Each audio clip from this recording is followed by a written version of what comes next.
Heavy Podcast, hosted by Craig Gonzalez. What's up, guys? Welcome to Get Heavy Podcast. Another beautiful fucking pod coming at you. I'm really excited about this one. I had Cola Boyy, Oxnard resident, fucking old hardcore kid from around here, has transformed himself into a funk pop fucking legend. New album, Prosthetic Boombox, just came out on MGMT. Really fucking awesome stuff, man. I've been calling it Lofi Crust Funk, and he approved of that. So there you go. So stay tuned for that. Also, this podcast is sponsored by Salzer's Records. For 50 plus years, they have been bringing you the fucking hits, independent music shop in the area for many, many years. Man, if you want records, used and new, CDs, cassettes, whatever you want, they got upstairs. They got an incredible gift shop, jewelry, bags, clothing, crystals for all you fucking hippies out there. They got an incredible pipe shop, all the utensils for you to get high as a goddamn kite, and the adult shop, of course, for anything you want to insert or lube on your body is there. Salzer's Records, independently owned by the Salzer's family for 50 plus years. R.I.P. Jim. God damn it, I miss you. I'd love to see this place last another 50. Check out all their stuff on social media. 5777 Valentine Road, right off Victoria Exit here in Ventura, California. Check them out 11 to 7 daily. They are open. Also, walk your ass across the street to Salzer's Video, the last video store on earth. I mean, literally, how many video stores have you heard of?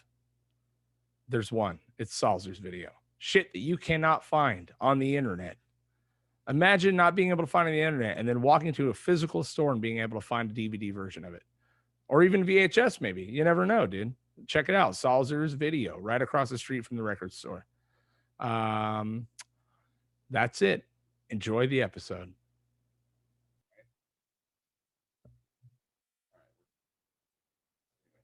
Well, dude, thanks for coming on. It's a pleasure to see you. It's been a while. Yeah, thanks for having me, Craig. It's been a last time. I mean, I saw you maybe a month ago. Was it at the Dead Heat show? Yes, it was the Dead Heat show, which was wild, right? Yeah, it was intense. Yeah, dude. Have you been around that many people in a long time? I think I had just gotten back from Paris. Oh, and so maybe I was a little bit, but not that close quarters, and obviously not in the context of people jumping off of roofs. Right. And you know they got the tavern shut down. Yeah. That? Yeah, that sucks, but it does suck, dude. I think it was gonna happen sooner or later, probably. Yeah, you're probably right, man. But it was cool to be around like that many fucking people. I mean, you know, at least for apparently COVID's over. You know what I mean? So it's like, whatever. Yeah. Seems as such. They were acting like it over there, dude. Yeah. I mean, I was having a good time. I saw a lot of people there that haven't seen it forever, which is always my favorite part. And the bands were killing it too. I think like Dead Heat. I really like this band. The singer Chris, I went to elementary school with him. You did? Yeah. Okay. That's awesome, man. Yeah, I always like to laugh about that because me and him both did like a talent show like the same year. And like I did like a little Bow Wow song. And he did a Linkin Park song. And it's just so funny that we were both like lip syncing these songs.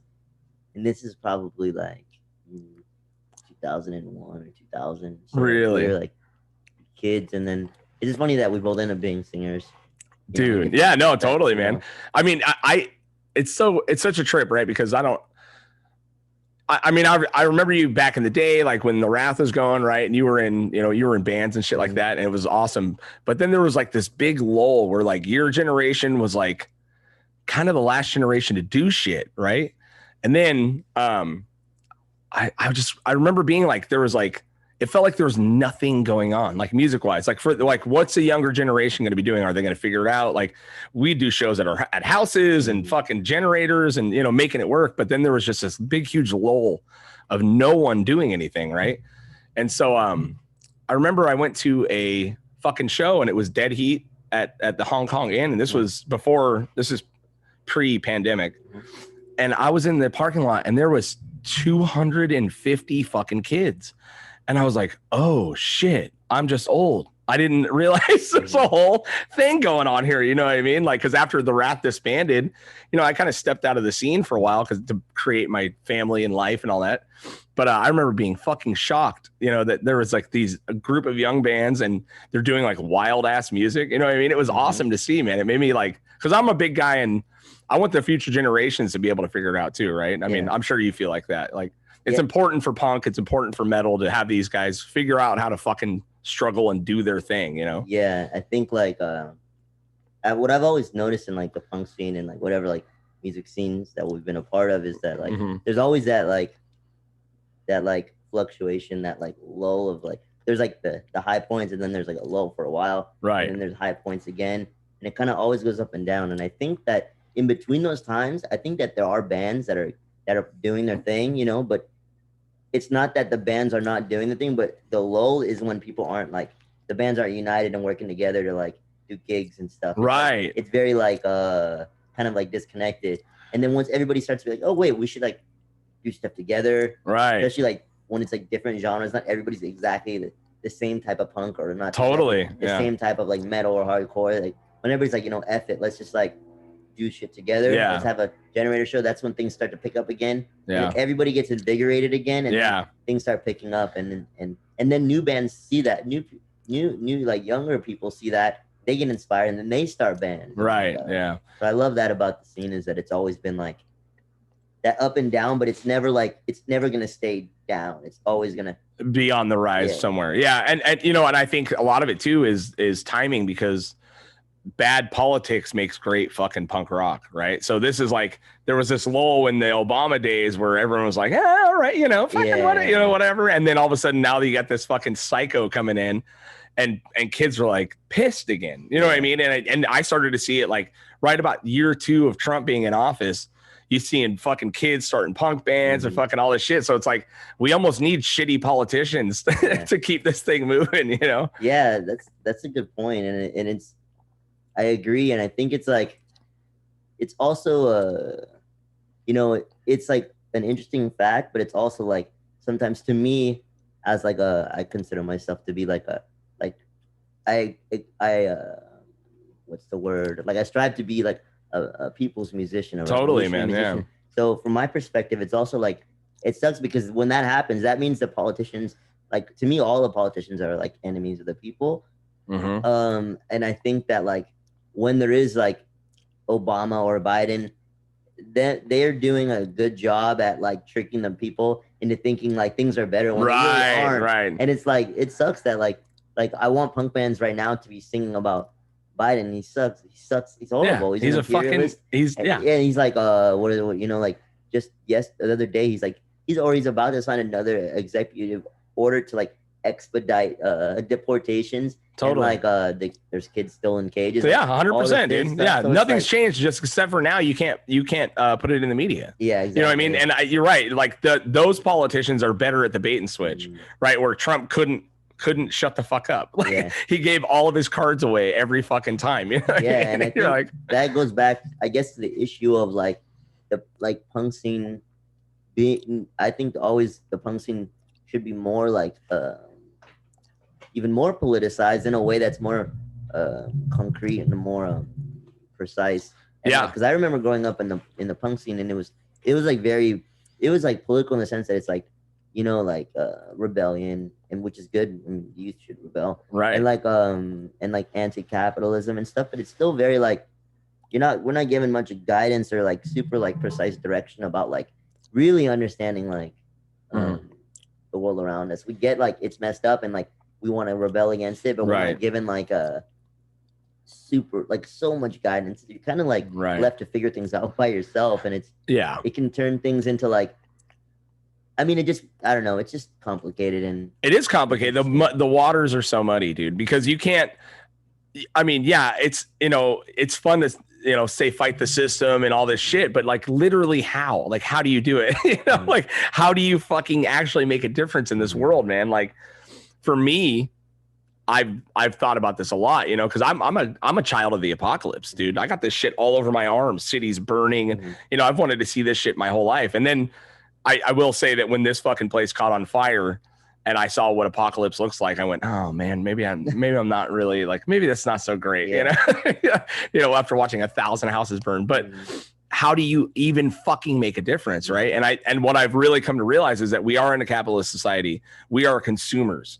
We are fucking consumers. All we have, the only real fucking power I think we have right now, until something major changes, I think incremental over time, is buying power, right? I think if people would fucking pull together and stop buying the shit they don't want to support, you know, if we were all smart enough to say, you know what, fuck Amazon for 2 weeks, no one order a fucking thing, how fast would Jeff Bezos change his fucking model? You know what I mean? Like, or the oil industry. If you were to stop buying gas for a fucking week, how fucking fast do you think the oil industry would change their gears? So fucking fast. You know, like taking the money away from these people is the only real way, in my mind, to really fucking make a change. You know, I agree about taking the money away from them. I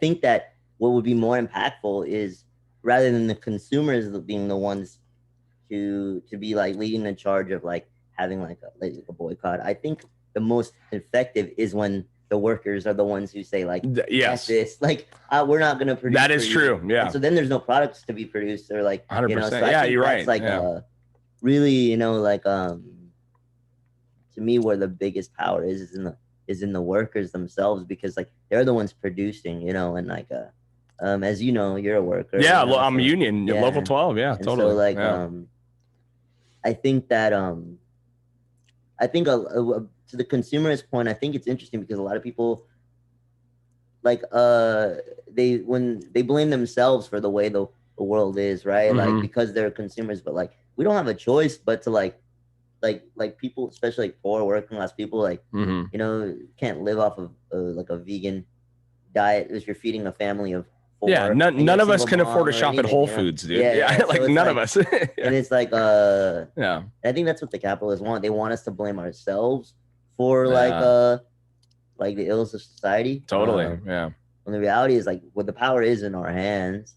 But it's not our fault. And I think a lot of people, like, I talked to a guy the other day who's like he's maybe a janitor, or he does something, works for a school doing like he's like a classified worker. Sure. And he was telling me like, yeah, man, but like, you know, I know the system's messed up, but I own a house. And I'm like, dude, so that doesn't make you like an enemy of people, or like the problem. Like, you need everybody wants to have a roof over their head. Totally. Everyone deserves to have a roof over their head. Yeah. So it's like, it's just like, I think people are very like, you know, we either blame ourselves, or people tend to blame others, when it's like, I'm always pushing, especially with my music, for like unity among people. Totally, and, like, man. Really like patience and like understanding, and like finding that we have so much more in common with each other than we have difference. Yeah, we do. I mean, if you were to really sit down with anyone that you disagreed with politically, you could find a few commonalities that everyone agrees on, right? You know what I mean? Like a living wage would be cool, you know, all this stuff. And I think it's a very good point about, you know, the workers, you know, taking control of that too. But it's just, some people stop at, I don't know what to fucking do. You know what I mean? It's like, I can't not afford to shop at Walmart, dude. You know what I mean? Exactly. And it's the only game in town. So what am I going to do? Starve? You know what I mean? Exactly. And then when the workers fucking strike, what do you do? You know what I mean? This is a long fucking process, you know? And as far as it goes, I mean, Biden's a fucking pro, dude. You know, he's a pro. He's a capitalist. I mean, he's not even a Democrat as far as I'm concerned. You know, he's a fucking right winger, but, you know, he's just a fucking pro. They're pro politicians. They know how to fucking get what they want. Yeah. Nothing has really changed since he's been in. I mean, besides the fact that he handed us a few more shekels, but you know, it's like, I was gonna say that. I mean, that's it. You know what I mean? But it's just, it's so fucking muddy. You don't know where to start, where to go, you know, but I think controlling your purchasing power, workers standing up for their fucking rights. I mean, that's what my union is based off of. You know, the unions, you know, when they started, they're the reason we have 40-hour work weeks, overtime, paid family leave, fucking, you know what I mean? All this shit. And it's because people literally fought and killed for it. Exactly. You know what I mean? And like, that's something that we're like, you know, they briefly go over like that stuff, like what is it, like the Haymarket, the Haymarket riots and massacre and stuff. And like, and and like obviously like International Workers Day, May Day, and stuff. Like we briefly learn about like stuff like that in school, but they don't tell us it in an empowering way. They tell us it in a like, yo, these guys were getting out of hand and like this happened and look at they died. So like you should like not like think about doing shit like that basically. And so it is important that people don't realize like the 8-hour workday was something that was fought and died for. Like, people fucking spilled blood over that. It's not like the capitalists were like, here, we like you, we're just gonna give you this because we care. Like, no, like, and but so all work stop, all production stops, you know what I mean? And that's what I'm saying with the buying power, right? Like, you know, workers, whether you're purchasing whatever, like when you fucking stop doing the thing that you know is wrong and fucking everyone does it, then things change, you know what I mean? Martin Luther King, you fucking see, you know, all these things, you know, are made on fucking blood, which is, you know, it's sad, but I mean, that's how history's always moved forward, right? Yeah, the gears of fucking war are paved, you know, are used with blood. You know? Progress and like transformation takes sacrifice. It does, man, and no one, you know, a lot of people aren't willing to sacrifice because we're all, you know, as bad as parts of this country are, and you know, even like parts in Oxnard and shit. You see, I mean, it's a third world country in some of those neighborhoods. And it's been systematically planned. It's systematically executed. And those fucking, some of those neighborhoods are never going to pull out of this, dude. You know, and I think it starts with the way things are. You know, like if it's up to the politicians, they aren't. 100%, you know, because they can draw their fucking lines in these districts and control voting and fucking do all this stuff to keep themselves in power, you know, but it starts with really wanting to fix this place, you know what I mean? And until I think we're starting to see, I'm hoping, right, that this is my hope because I have children and now I actually have to have hope for things. Yeah. You know what I mean? Like I have to actually want things to be better for them. Versus before I'm like, fuck this place, let's fucking tear it down. You know, now I'm like, well, hold on, guys, let's try to fucking do something here. Exactly. But you know, you have to, I think these older politicians, these people that are fucking, you know, we're going to start seeing a changing of the guard. Younger people, our generation, are going to start taking this place over. And I see that systematically, incrementally, things are going to progress better. You know, it won't be without fight. It won't be without fucking some real drama and scratching and fucking clawing to get there. But I think overall there is incremental change towards the better. You know what I mean? So I try to stay positive, but you know, even teaching my kids, it's like, they know this place is unfair, you know what I mean? And they're fucking perfectly fine white babies, you know what I mean? And they know, you know what I mean? It's like, I try to really tell them like all these, like the gender politics and all this shit, like, dude, it's all based in privilege. You know, like I've told my kids, like, do you guys think a kid that walks 6 miles to get water in Africa gives a fuck about what pronoun they are today, dude? Like not at all. They're starving, dude. Like, so you have the absolute luxury to consider your fucking pronouns or whatever it is today, which is fine. It's fine. Be whatever you want to be. Yeah. Please. You know what I mean? But you're right. You know, it's all based in fucking privilege. We live in the US, which is like the sole hegemonic imperialist power in the world. I mean, the richest country, one of the richest countries. I think. And so we are given like we do have things that are we have a lot more comforts, and I mean more people in this country have comforts than a lot of people in the rest of the world. That doesn't mean that people in this country have it good though at the same time, you know. But you're right, like it's interesting because, you know, for me, you know, I always go back to like, you know, I think a lot of things like with like what's like progressive nowadays or politics or like woke politics is that like there's this tendency to try to like put everybody into 1,000 categories and like it's all just to like, and it like ends up dividing people more than it does uniting them. And like I'm like disabled and like part black, part Latino and Chumash, but imagine if I went around and I was like, yo, unless you're like black, disabled, Mexican, and Chumash, you can't say fucking anything.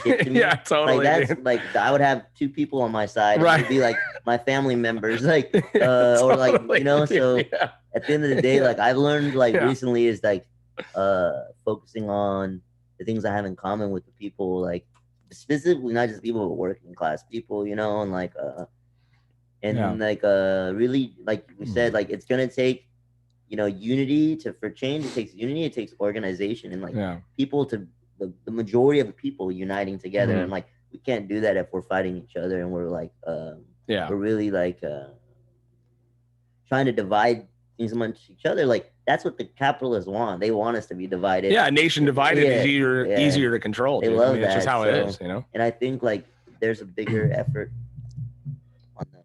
I mean, that's what they love that shit. They want to divide it. So I guess my point is that it's interesting, and I think like what will change, things will change, and I agree things are going to change and progress. I think I feel it's going to be in a different way. I think I think the U.S. and like capitalism, imperialism is in decay. I mean, imperialism by definition is capitalism in decay. It's like the final years where it's trying to reach out because it has no other markets. It's in its own homes. So it's like trying to get it. It's getting it elsewhere. Yeah. So I think that like it's in decay, and inevitably it's going to crumble, and there is going to be like a revolution and like a sweeping away of this system. And I do think it's going to happen in like the next 50 years. Totally, dude. Yeah, I think we are in the last years of how far capitalism can go without crushing itself. 50 years at the most. At the most, yeah. And I would say the earliest, I just think that like even in the next 10 to 20 years, it'll happen. Yeah, you're going to start seeing it. I mean, the one funny thing I hear all the time now is this conscious capitalism, you know what I mean? Which is like, I understand what they mean. You know what I mean? There are massive companies that can do a good job, dominate their industry, but also treat their workers well. You know what I mean? Like Trader Joe's is a good example of that. You know, it's fucking, they're not a union company, but they do treat their employees really well. Their fucking benefit package is killer. You know, there are those things like that makes sense as far as it goes when you talk about like conscious capitalism, but it's not going to apply to everything. It's not going to apply to the oil industry. It's not going to apply to big pharma, dude. You know what I mean? And like at the end of the day, like Trader Joe's, like the workers are still being exploited, even if they're being exploited with a smile on its face. Like, still like the company's making what? I was researching about Sprouts recently, and that's $1 billion company. So if Sprouts is $1 billion company, I imagine Trader Joe's is multi-billion. Yeah. So and also, where does the product come from? Right, exploiting migrant farm workers, right? Which I mean, you grew up in Oxnard, right? I mean, and I fucking know what it looks like to run a strawberry field. You know, it's exploitation of, you know, if it maybe is not on the surface level, where are they getting the product from? What are they paying those fucking people? How are they getting this shit so fucking cheap, right? And because it's bulk fucking, you know, it's bulk purchases, and now they're withholding to, hey, do you want to sell your crop? Well, this is what we're paying for it. You know what I mean? Like you growing up in Oxnard, I mean, is your family farm workers or nothing like that, right? No, I mean, my parents are both nurses. Oh, okay. My dad, when he was growing up, he's half Mexican and Chumash and half, and like one side of his family is Mexican and Chumash, and the other side is black. Oh, okay. And so the Mexican side, they did do stuff in the fields, more so like doing like running like the pipes and stuff. Oh, okay. Back in the old, my family's been in Oxnard. Both side of my family been in Oxnard forever. Oh, really? You're like, old school Oxnard, huh? Nice. Like my mom's family are like Portuguese immigrants. Oh, wow. Moving here, and then like my dad's side, like the black side moved here from like Blythe, California. Oh, wow. And then like the Mexican side are like half Chumash, so the Chumash obviously been here. This is Chumash. Yeah, totally. You know, Chumash like along the coast we're based here. Anyway, they did. My dad tells me, oh yeah, in the summers I would help them a little bit, but like I don't really have like my family aren't like farm workers or anything. But I mean, of course, so many of my friends' families are, right? Like, and it's everywhere. You know, it's like we're Oxnard, like the residential areas are surrounded by the field. Totally, you know, man. Yeah. And I mean, even like you can't ignore it. And like kids you went to school with, you know, families are farm workers, or even like kids I went to high school with were doing farm work, working in the fields on the weekends. Totally. While being in high school. Totally, man. So yeah. Like, my wife, so Rosie's a teacher and she teaches in Oxnard. She taught at Elm for a long time. Right. Yeah. And so when the pandemic hit, they couldn't find like hundreds of their students, right? Because when everyone's offline and not going to school now, and what they had to start doing is literally going to the farms and the fields and fucking seeing how many of their kids are working. You're talking about 8-9-year-old kids. They're out there helping their parents, you know what I mean? Because now they can create a little bit extra money. But you know, when you talk about the immigrant mentality, you talk about that shit. I mean, there is no fucking harder workers than people you see in those fields, dude. I mean, watching a fucking 60-year-old lady literally run with boxes of strawberries to the truck all fucking day. And I work at the airport in Camarillo, and I'm next to him. I see him all fucking day, dude. And not one part of me goes, I want to do that. Like, you know, like, so when I hear all these morons, they're taking our job, it's like, fool, go last one day out there in those fields for $2 a box or whatever the fuck they're making. You know what I mean? Like, get the fuck out of here, dude. It's really rough. And it's like, they're making like you said, they're making the money based on how much they can pick per box, right? Yeah. And then they have to continue working as they get old, like 60, 70-year-olds doing it. Totally, it's like, man. When you're that old too, I mean, there was that lady, like you said, who's running to the truck, but there's also some older people who are working in the fields who like aren't as fast anymore. So it's like, then not only do they have to keep working because they can't, they can't retire. Right. There's also like the fact that they can't pick as fast as like the young people can, so they're not making as much. Yeah, like, totally, man. It's like, so, you know, it's like I think it's just so it's irreconcilable, like, to me, like and it's, you know, something's got to give, and that's not to say it's just obviously farm workers too. We talk about like sorry, man. In the factory. No, it's okay. I don't know what happened. Factory workers too, like on the farms. There's factories who do like the packaging, the boxing of the produce and things like that, or the shipping out and stuff. And like those workers have really messed up conditions too. And it's interesting because people don't really focus as much on like the factory workers and like the warehouse workers. And they have it really tough as well. Like even like heavy industry and like, it's crazy. I mean, you know. I mean, even like that Amazon building that's going up on Del Norte, right? The actual work to make the building and do the land is all union work. These guys are fucking, it's all union pay. They're getting paid the high union wages. But what you're doing is you're building this so people can come in and do the job for fucking, you know, do the actual work in the warehouse for pennies on the dollar, right? So it's fucking weird. It's like this, you know, our union is, that's how you have to build it, right? It's all union work, union iron workers, union carpenters, all that shit. But then when you build the building and you bail out, now fucking Mr. Spacesuit over here in cowboy hat is paying these guys, what, 15, maybe at max, you know, dollars an hour, and they're tracked and they have to fucking physically run, you know what I mean? And it's just such a massive divide, you know? And they had a massive protest, a strike out there. Did you see it? I don't know if you saw it, but there's a cool I'll send you an article later. There's an article about it that's like pretty dope. Yeah, it was cool. It was an embarrassing moment for the unions, to be honest, because what happened was the ironworkers decided to strike because the contractor that got the ironwork is an out-of-the-state contractor from Utah. Hiring out-of-state workers. So they brought in a bunch of fucking out-of-state guys to do the job for like $15 an hour, and now they're icing all the fucking ironworkers out, right? And so the ironworkers decided to strike, and ironworkers are a strong fucking union, dude. They are strong. So and we always support them, the operators, along with the carpenters, right? Laborers are kind of, they do their own thing. I don't know what it is about the laborers, but when they decided to strike, the fucking basically like there was a bad communication, so the operators didn't strike, dude.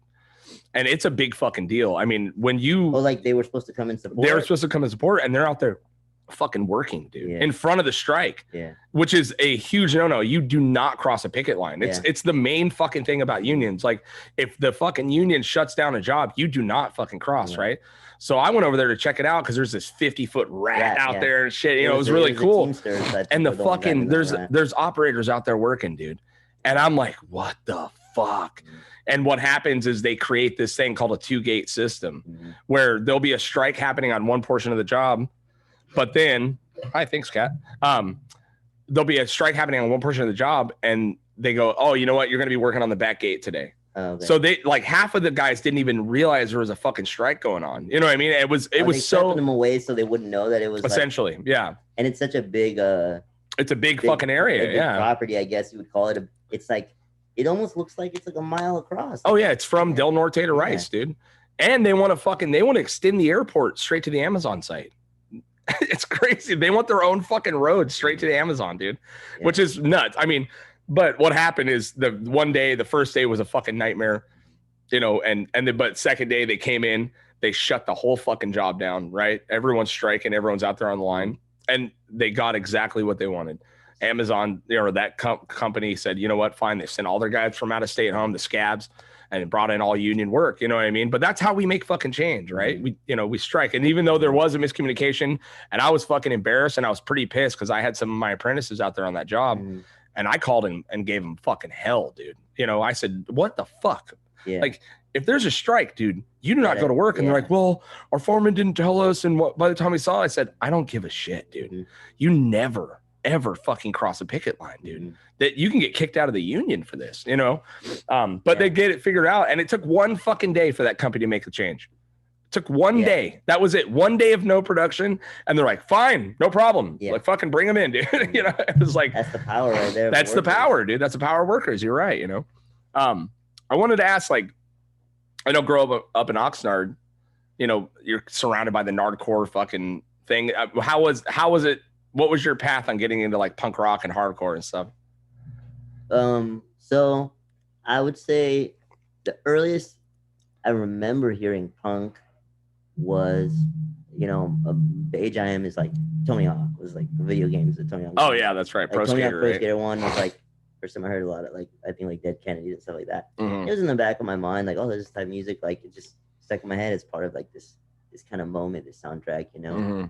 Then I mean, but it wasn't something I really like knew too much about it. There was no like internet wasn't like at that time. It wasn't like internet. You could like crazy. You probably could search. Yeah, but it was like, still hard to get on. Yeah, right? and it was not like something that I was. This like, is what 90s, right? Yeah, late 90s. Yeah. It wasn't fully everywhere yet. Yeah, you had to really try. Yeah, yeah. And I was, kid from Oxnard, like in elementary school, especially like. Right. There's no kids like listening to punk. I mean, kids were listening to, like Sum 41 and Blink 182 at the time. Like that's what like the most kids were listening to in elementary. Right. And then in junior high, I went to Fremont Junior High School. Oh, okay. And there was some punk kids there, you know, like punk kids and hardcore kids. And at the time, you know, I've talked about this before, but I was like bullied. Junior high is like the worst time, right? It's so hard, dude. Especially being, you know, disabled and all that. I mean, kids are so fucking mean, dude. But it made me a mean person too. So then there's times I look back like, damn, I was a fucking loudmouth too. So like, not that I deserved it, but it's more like in response, it's reactionary, right? Exactly. Like in response, I you know, it made me angry. But anyway, the punks at the school were nice to me. They were showing me music and like inviting me to shows, which I was too young at the time. My parents were like, "No, you're not going to that shit yet." You know? But they were like, So like, I mean, the first band is just the Ramones was like the first band that my friend Kaylee she showed me, and like and I remember buying like the Loud Fast Ramones like compilation at Best Buy, like the CD is like the first punk CD I ever bought, and I was like, it was just like my shit, and then got into like you know, Sex Pistols, Ramones, the Misfits, and like the Clash, you know, and the basic, the cookie cutter fucking punk rock starter kit, exactly, which is great, it's awesome, and then like finding out about Nardcore was like, that was 8th grade. I think the first band and still my favorite Nardcore band is Ill Repute. Oh, okay. And like so that was the first band Nardcore band I ever heard, and it was like the song Oxnard, and it's like being a kid from Oxnard who like we don't really. I mean, like Madlib and like Lupac was around back in the day, right. But I didn't know about them really. They were on the Tony Hawk game too, and I didn't know who they were. So like there was that like music stuff from Oxnard, but then there's also like this whole punk scene you don't really find out about if you're not like if either your parents were into it, maybe you could find out about it, or if you like at school you have friends. Right. And so up until that point, I'd never heard of like Oxnard like punk music. I didn't know what the legend was, and the so, lore. And so hearing a song that was like Oxnard, hardcore. I was like, whoa, hell yeah, dude. And it's like, you know, this like feeling of like, you know, this feeling of pride I guess, and, like, totally, excitement and feeling something that's like you're already so connected with, even though you just heard it, you know, and something that that was made in the 80s, you know, and so it was from there, and it is weird because like Nardcore at the time when I was listening to Nardcore music for like a year before I even like went to any shows. So sure. it was almost like this fantasy world that like didn't fully actually exist yet. Right. You know, it was like, but it was just like seeing pictures of like shows and seeing like the Nardcore, like was like the Nardcore 20th anniversary. Right. That happened at like the skating rink. I didn't go, but I saw pictures and it looked like, whoa, like what the hell? Whoa, this is crazy. And then finally I got to high school. And I remember the first day of high school, freshman year, it was like all the punks, metalheads, and hardcore kids all were congregated in one spot. Nice. And it was like 40 kids. Yeah. And so I was a weird freshman. And there's like freshmen and through seniors, like so there was guys that looked already like they were 30 years old, like big dudes, yeah, with, like, leather jackets, seniors, and, like, hair and stuff, and like just being like, damn, these are my fucking people. Well, and it's a strong enough crew where you're not going to get fucked with that much, right? Exactly. You know, even. Yeah. You know, I guess I don't know what's the big thing there. I mean, obviously jocks in high school, right? But was there a gang culture like thing there too? I went to Pacifica, which is like right next to like La Colonia. Yeah, totally. And like obviously like there's a big gang there. Yeah. And I mean, a lot of dudes that I went to high school with are part of the gang or like family members, and like they grew up in that neighborhood, you know. But I mean, I never had issues with people. People like dudes that were like homies and shit were always chill to me. But you grew up in the area, right? I grew up like on C Street. So it's like I'm like, it's a trope, but it's like right over the railroad tracks. Right. Totally. You know, but it's like my neighborhood's right there. Like, and I have friends who live there growing up. So I was always around, and my dad grew up there. Yeah.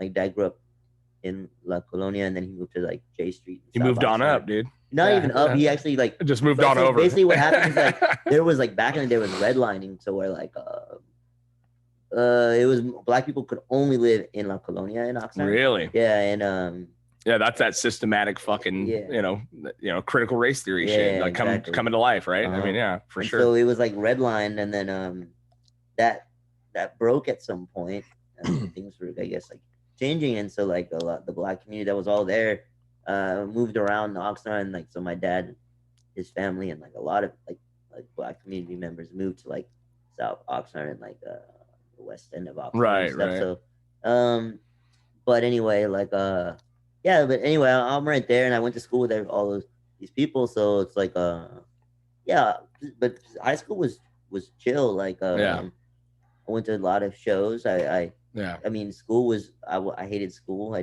didn't do terrible, but I didn't do well. Right. When was it that you actually like started playing in bands and shit, right? I mean, because I remember you from, I don't know how much you want everyone to know, but you know, Full Blown AIDS, dude. That's what I remember. I just remember seeing you and going like, this motherfucker right here, dude, he's getting it. You know what I mean? Like, you know, it was awesome, you know, because you guys were part of that younger generation that was coming up behind us, you know. And when did you actually like start getting into music? Like you obviously play guitar, you play a bunch of instruments, right? I think so. Like when I was a little boy, like my grandma was like a lounge singer back in the old days and stuff. Oh, okay. And she had a piano in her house when I was growing up, and so I would always mess around on it. Had this interest in music and like performing from a young age, and then it's probably junior high school when a lot of people started playing guitar. Oh yeah, like around that time, like dudes that I grew up with were like not grew up with that I was going to school with were playing guitar. Some of them were already like getting good, like automatically. Yeah. Those motherfuckers, dude. I had friends like that. It was like, really? He's like, dude, I got every solo in Metallica Master of Puppets. I'm like, not even close, dude. I'm lucky to get through the bass lines. Yeah, exactly. You're like, you fucking sons of bitches. Yeah, and they had like, but anyway, like it was like junior high. I started like, I picked up a guitar, electric guitar. I got one for Christmas or something. Right. Like a BC Rich. Hell yeah, dude. Yeah, I was like, exactly. Yeah, like my Warlock. Yeah. It was a black Warlock. And hell yeah, dude. And I was like, I was all about it and fucking like learning like all the basics and stuff. And then it was like high school. I got to high school and I was going to punk shows and I was playing guitar. I had guitar class. Yeah. And guitar class is just for the fuck ups, you know. Oh, totally. Yeah. It's awesome though. I think I smoked weed for the first time in like in class. Guitar class. Yeah. In the hallway of guitar class. Sounds about right. Yeah. And, totally. And so basically when I was like 16, a lot of my friends that were in the punk scene as well, that went to my school, were starting their own bands, you know. They started a band of like 5 or 6 dudes and I was the only one that wasn't in the band. Oh, really? It's just like everyone but you. Yeah, and they even had 2 singers. Yeah, there's 2 singers. Yeah, and you're all, you discriminating motherfuckers. Yeah, I was like, what the fuck? No, I mean it worked out because like I said, it worked out for you for sure. Yeah, bro. it was fine, and like you know, I started a band with my friend Juan. Yeah, and it was called Full Blown AIDS, which is like, in hindsight, it's horrible. I know, but it's pretty awful. And it was off of a Family Guy reference, which is like also a pretty awful show. Like looking back, but it was at that time. You're a teenager and you want to like be edgy and piss people off and stuff, you know, and like well, it is one of those band names when you hear it. Like I remember seeing it on a flyer and going, that's fucking, I mean, I was in the fucking wrath, right? Yeah. It was already hard enough to get shows with an F word in there. Yeah. But, you know, Full Blown AIDS, you're like, you got some, okay.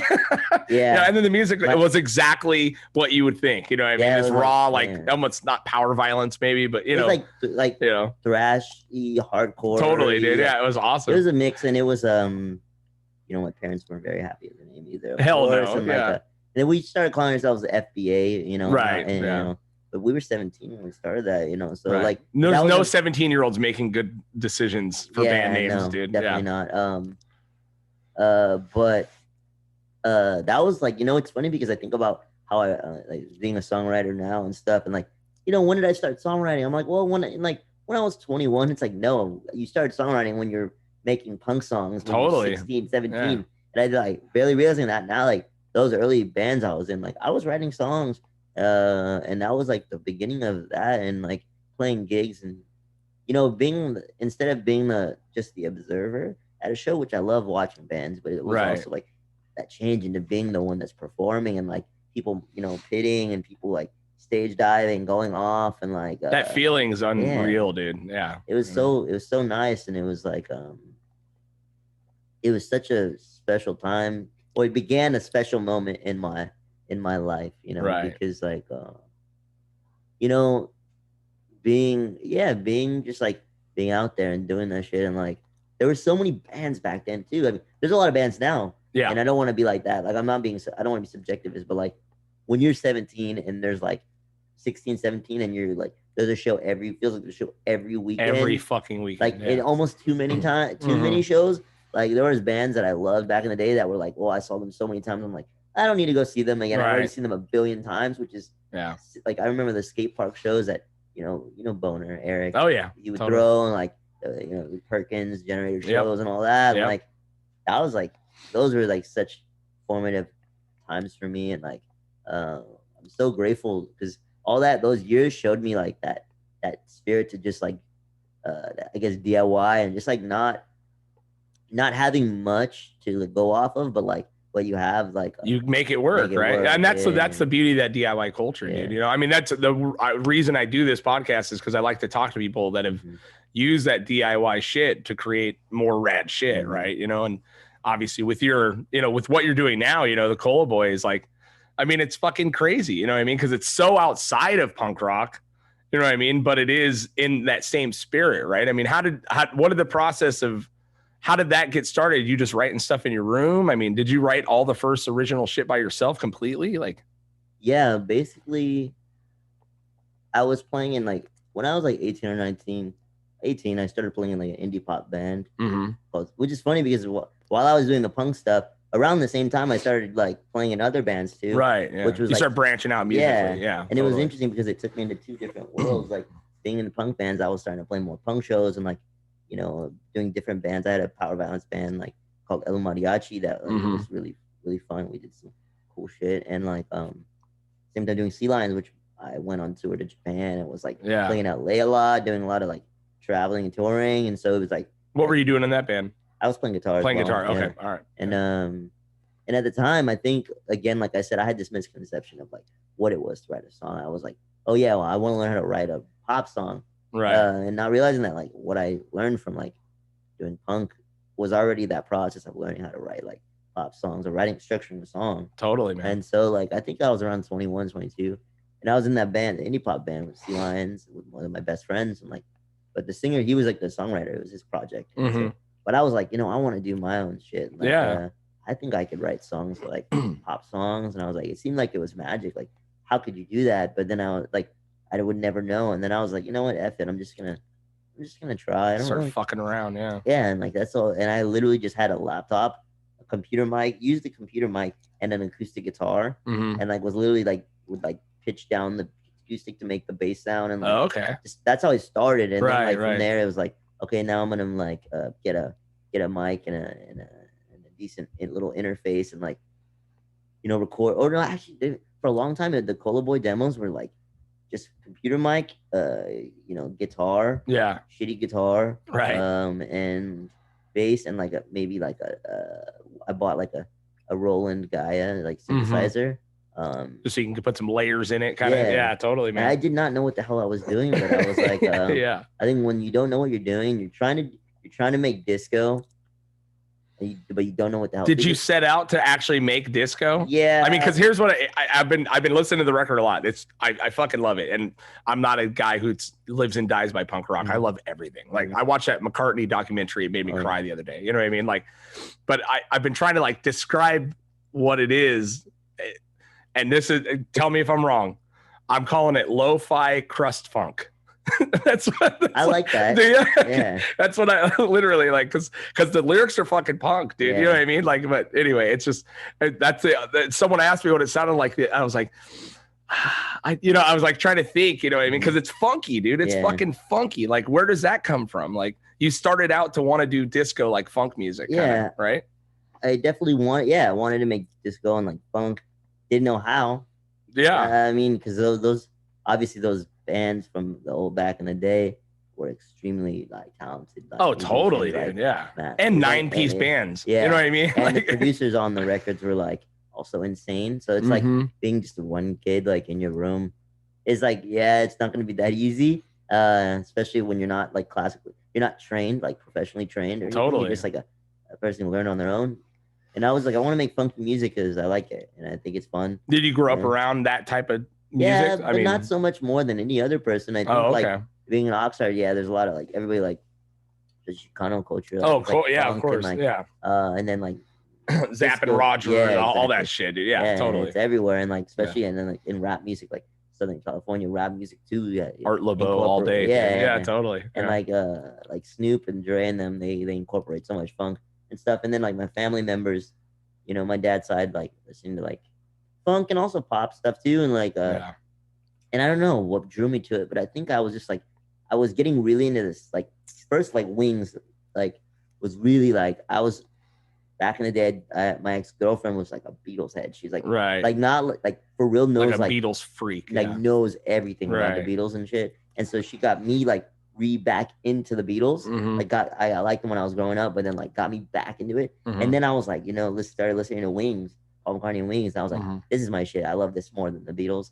And it was like disco-y and like it had a lot of funk, and like while still being pop and like that really inspired me, and like and then like spreading out the different disco stuff. And then like I said, I just tried, didn't know what I was doing, so it definitely didn't sound disco. It sounded like random. In the process, that makes you come up with your own kind of style in a way. Well, because you have a unique voice, right? And I mean, obviously the music's unique, you know. It's because it is not traditional funk, it's not traditional disco, but it has like these elements and these vibes. And then you do a really good job, you know, on the record of your voice works really well for the music you're creating, right? And it only makes, because I'm 30 years into playing hardcore.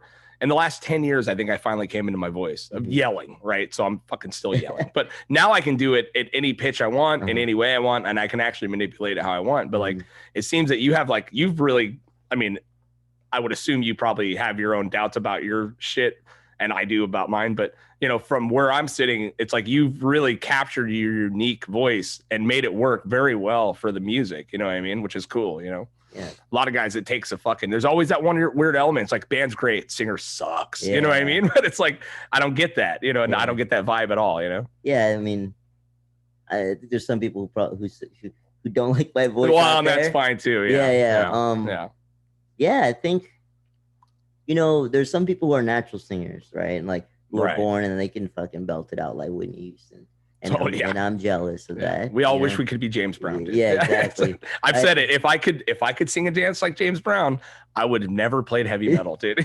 Like ever in my life. And I started. I'd be out here with a cape on, fucking. That would be the shit, yeah. Dude. I still want to do it, dude. Yeah. That would be sick. On Halloween, do like James Brown cover band, dude. I'd love to do that. And is that cultural appropriation though? No. As long as I don't do blackface. Yeah, right? exactly. You just don't do that, and you're good. Yeah, just don't do that. James Brown's universal. Yeah, for sure, bro. What was I gonna say? Yeah, like so I wasn't. I mean, I don't think I still am like not the best singer, but I figured out my voice better, and I've improved. My voice has improved from when I first started because it's just like anything. You just like you have dedication and like discipline and practice. You're gonna like improve in like, your craft or whatever it is you do. Like I know fools who are like I'm gonna be an artist or whatever, a painter, and then they started. I'm like, damn, this just sucks. What is he doing? And then like they kept going and they ended up being good. I'm like, damn, that's like there's always that like we learn from doing.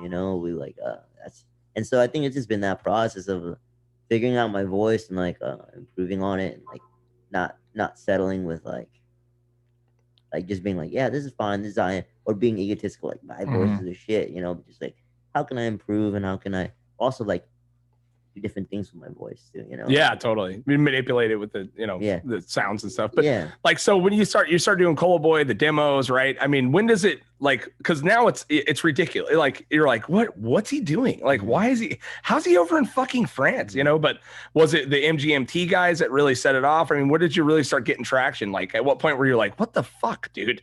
I think it all happened at the same time. Did it? Interesting. Like I think around 2015 I was doing the demo stuff, and I was like, I already made up in my mind that I wanted to like take it serious and like try to find a label and stuff like that.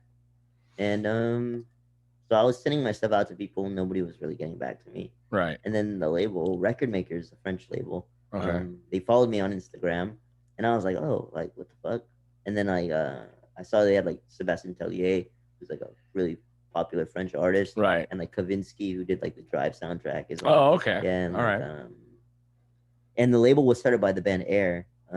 Oh, really? Yeah. Okay. And so it's like, oh damn. I've had a lot of girlfriends that liked Air, dude. Air, yeah, totally. Yeah, that's very true. They're Bill and Sebastian. Yeah. Damn, I haven't thought about Bill and I know, right? It's been a minute. Yeah. But so they followed me or whatever, and so I messaged them like, hey, like I noticed you followed me, like it'd be cool to do something together.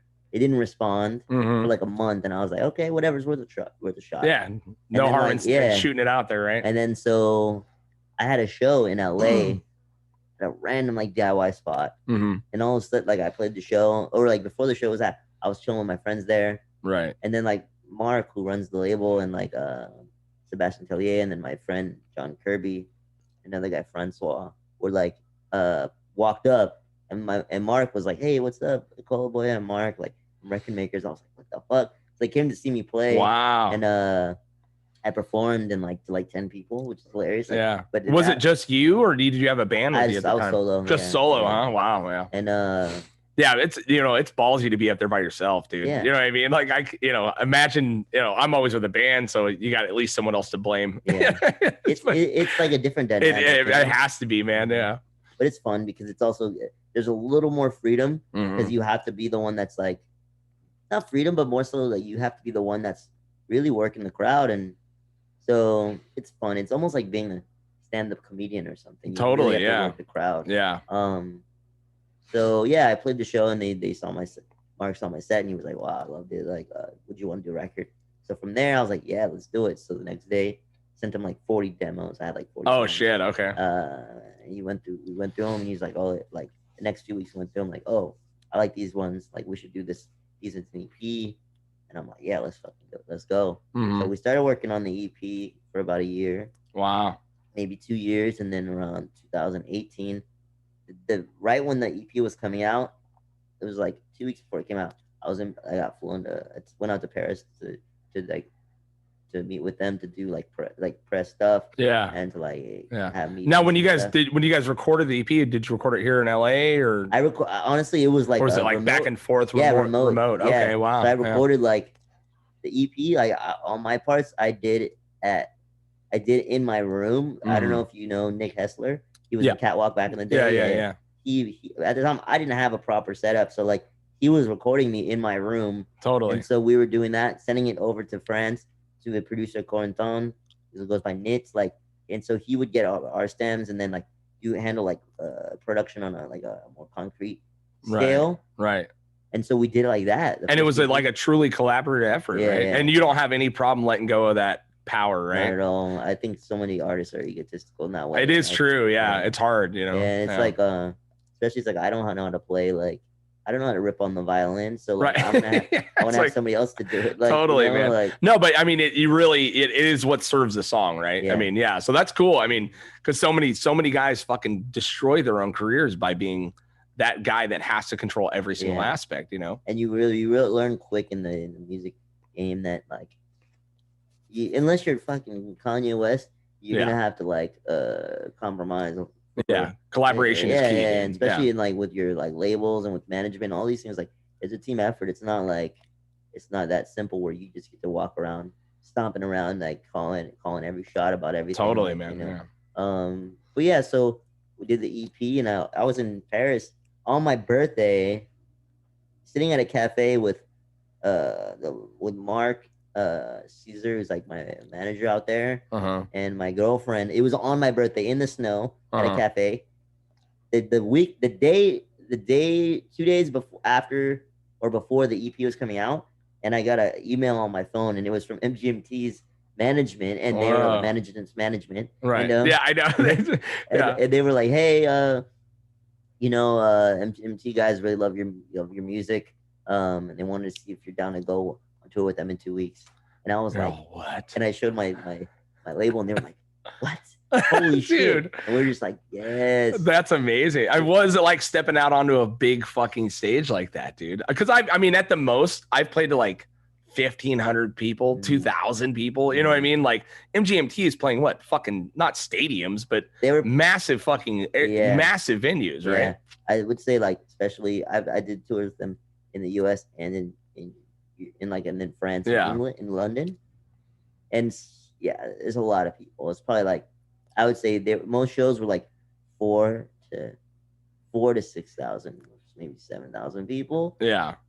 Which is not the craziest, but it's still like that's a lot of fucking people, dude. Especially from a kid from Oxnard that you know what I mean. And you're like, and I was, you're like, what, dude? And get this, I was that first tour with them. It was a US tour. I was by myself, solo. Really? Performing solo. Damn, dude.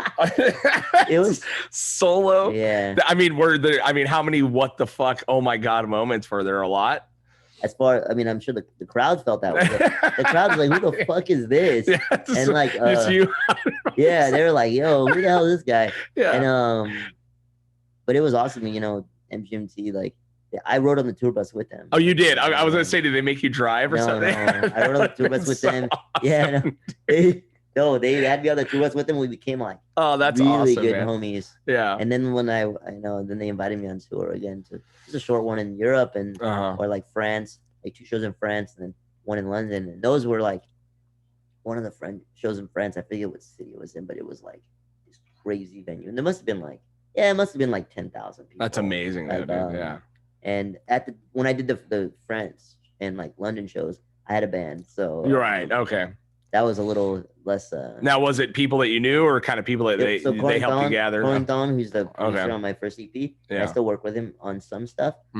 He was like basically like my conductor for the band. Like, he basically like, since he produced like at the time all those songs, he knew them inside and out. So basically, he played the keyboard and some bass, and then taught the drummer. And at the time, it was just me, him, and a drummer. Right. There's 3 of us, and he taught the drummer all the songs. Wow. Yeah. And we basically like did it like that, and then did it like that. Huh? And then now when I do live shows, I have like guitar, bass, drums, and vocals.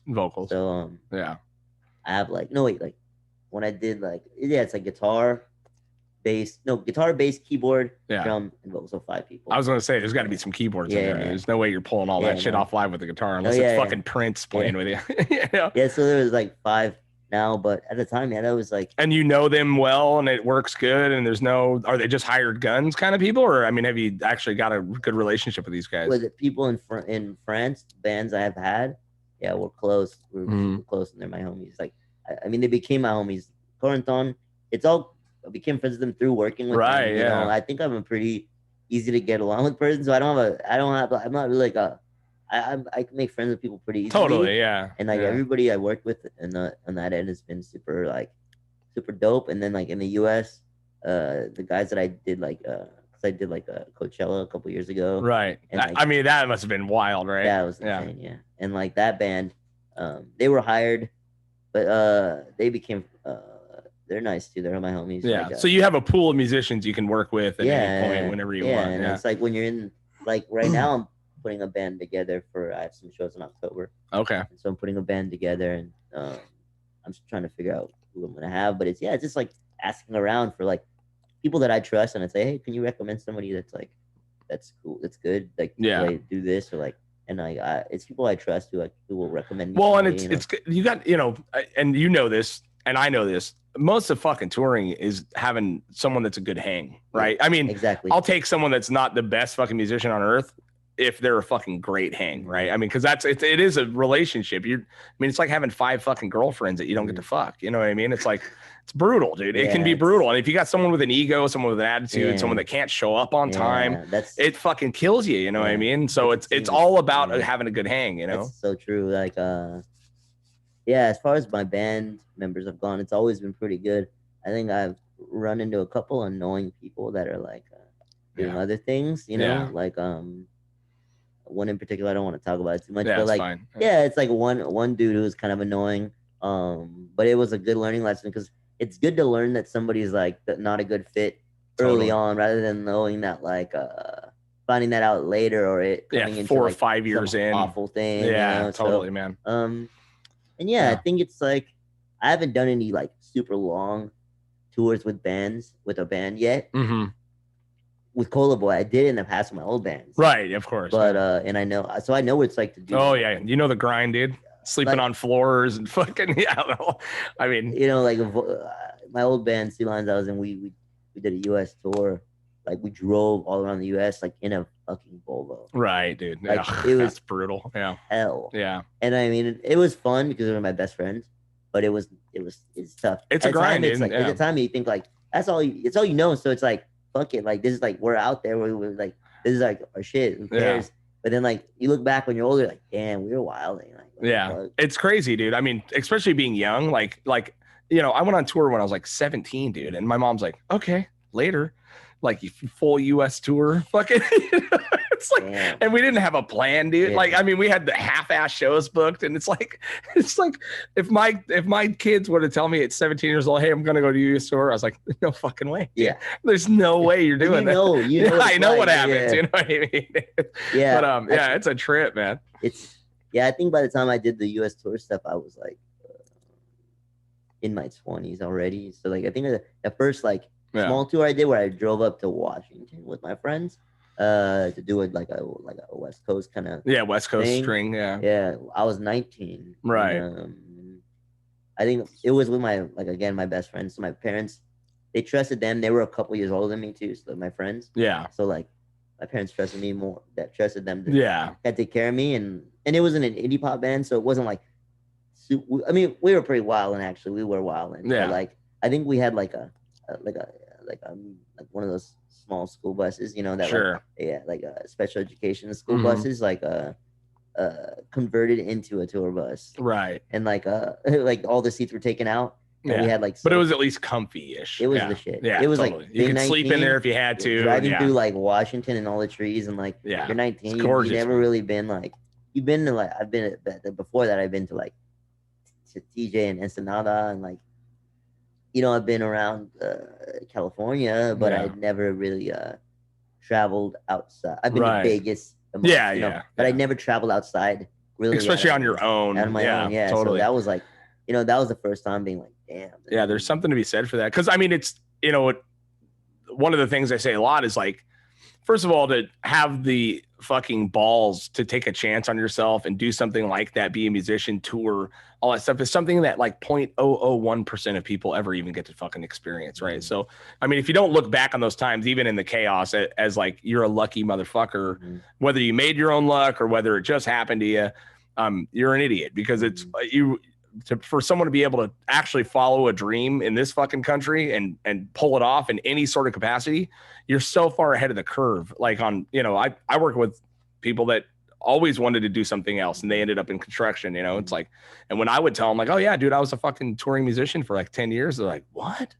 No way. They're like, why? How? Like, why are you doing this? And it's like, well, because you do a 6-week tour, you do okay. You come back with barely any dollars. Yeah. Then you got to find a fucking job, and then you got to save for the next one. It's not a sustainable life, No. Now when you get to hopefully what you're doing, I mean, congratulations. Thank you. How's the new record response and all that? Are you stoked on the final product? I mean, yeah. You guys got big plans for shit coming up? Yeah, I think, it took like 3 years to record the album because of COVID. It took 3 years. It was going to be 2. Yeah. But once like COVID hit, it was like, we're not going to release a record in the middle of the COVID, right? So right. The record had already been done for like a whole year before we released it. Yeah. But the response has been really nice. I think it's been good, and like people love the record, and it came out in Europe and the US and in Japan, which I'm stoked on. Oh, cool.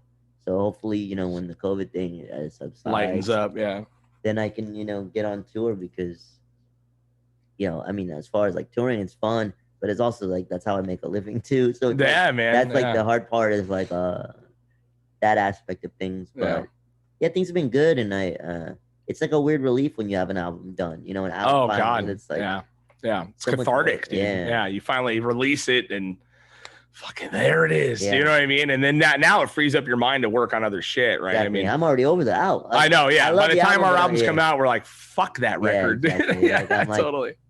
But it's cool because it's new for so many other people, and I think I'm excited to do some. Like I said, I'm doing shows in October, and then I'm already working on new songs as well. Yeah. I'm kind of just riding the wave and seeing riding the wave, not having too much expectations, right? To let yourself down, and also knowing that there's bigger issues in the world than like my record, so it's like always keeping that in my mind and being like humble and not thinking that the world revolves around me. Totally, dude. Yeah. Because that's, I mean, you're. I'm not saying you're famous, but that's a level of fucking notoriety that like.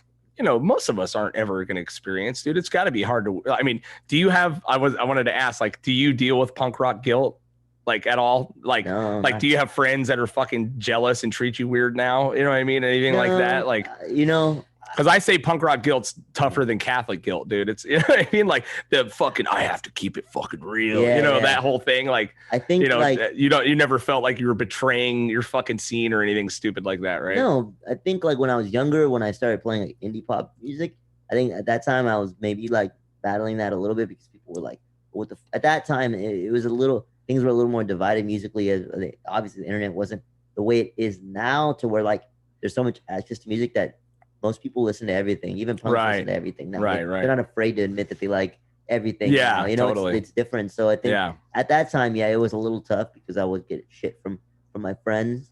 And then it changed. Things changed culturally, I guess. And then also like I think I don't have an issue with people. Nobody ever everybody's like super supportive, even the punks. Everybody I know, because I stay among the people. I don't. I still go to punk shows. Like I was just at Charman's gig. Oh, did you go to that? I sang a song with them actually. Oh, you did? Yeah. Cool, man. Hell yeah. So like I'm still with the people. I still support people. I ride around on my scooter in Oxnard, and people see me around all the time. Like and I think that's really what because the issue is like, is people feel like you're abandoning them. That's what it is. Like when they say, oh, you're not in the scene anymore, or you're not punk anymore, or you're not down for Oxnard. It's like, yeah, people say that when there's people who separate themselves from right.